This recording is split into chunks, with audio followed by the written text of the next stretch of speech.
മുഖ്യമന്ത്രി പിണറായി വിജയനും സംസ്ഥാന സർക്കാരിനും വീണ്ടും ചോദ്യങ്ങളുമായി ഗവർണർ. വിവരാവകാശ കമ്മീഷണർമാരുടെ നിയമനം സർക്കാർ നിർദ്ദേശം അംഗീകരിക്കാതെ ഗവർണർ വിശദീകരണം തേടിയെന്ന റിപ്പോർട്ടുകൾ.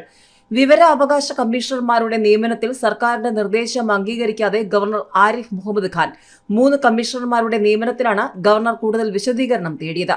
പട്ടികയിൽ ഉൾപ്പെട്ടവർക്കെതിരെയുള്ള പരാതികളാണ് ഗവർണറുടെ നടപടിക്ക് കാരണം എന്നാണ് പ്രാഥമിക വിവരം.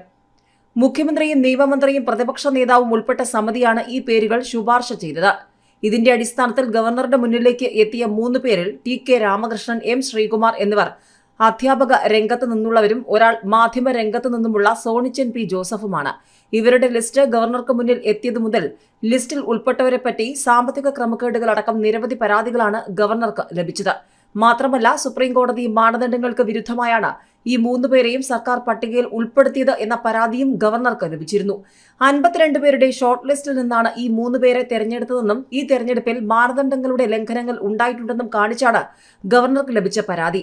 വളരെയധികം പരാതികൾ ലഭിച്ചതിന്റെ അടിസ്ഥാനത്തിലാണ് ഗവർണർ ഈ പേരുകൾ മടക്കി അയച്ച് സർക്കാരിനോട് പരാതികളിൽ വിശദീകരണം ചോദിച്ചിരിക്കുന്നത്. ലിസ്റ്റ് തള്ളുകയല്ല, മറിച്ച് വിശദീകരണം ചോദിച്ചിരിക്കുകയാണ് ഗവർണർ ചെയ്തിരിക്കുന്നത്. സർക്കാരിന്റെ വിശദീകരണത്തിന്റെ അടിസ്ഥാനത്തിലായിരിക്കും ഈ 3 പേരുകൾ അംഗീകരിക്കണോ വേണ്ടയോ എന്ന കാര്യത്തിൽ ഗവർണർ തീരുമാനമെടുക്കുക.